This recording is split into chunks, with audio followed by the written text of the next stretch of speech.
कोल्हापूर महापालिकेचा अत्यंत भ्रष्ट मस्तवाल, कोणतीही डिग्री नसताना संजय भोसले हा भ्रष्टाचारी कर्मचारी ह्यानं कोट्यावधी रुपयाचा महापालिकेचा घोटाळा केला आणि कोल्हापूर महापालिकेतर्फे लक्ष्मीपुरीला खोटी फिर्याद देऊन 4 कर्मचाऱ्यांना त्यानं निलंबित केलं आणि माननीय उच्च न्यायालयामध्ये ऑर्डर झाली की फिर्यादीचा आरोपी ती ऑर्डर आम्ही आणून लक्ष्मीपुरी पोलीस स्टेशननं त्याला एका दिवसात अटक केली।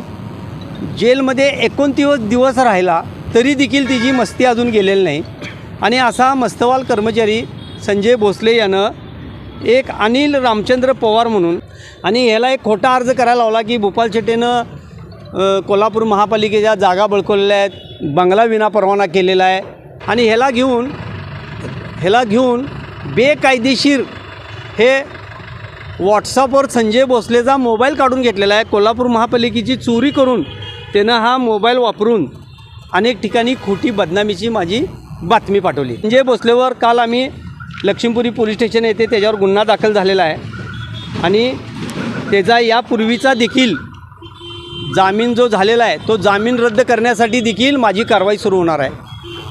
अनिल गजानन पवार आणि संजय भोसले याच्या विरुद्ध मी आबरू नुकसानीचा 5 कोटीचा दावा दाखल करणार आहे आणि कायद्यानं त्यांच्या दोघांची पण साल्टं काढणार आहे। कायद्यानं मी काम करणारा माणूस आहे, मी कधी कायदा हातात घेतलेला नाही आणि त्यानं मला ह्या अर्जामध्ये जीवे मारण्याची धमकी दिलेली आहे। मी संजय भोसलेचे 25,000 कागदपत्र काढलेले आहेत। मी आज जबाबदारीनं सांगतो त्यानं 600 कोटीचा घोटाळा केलेला आहे।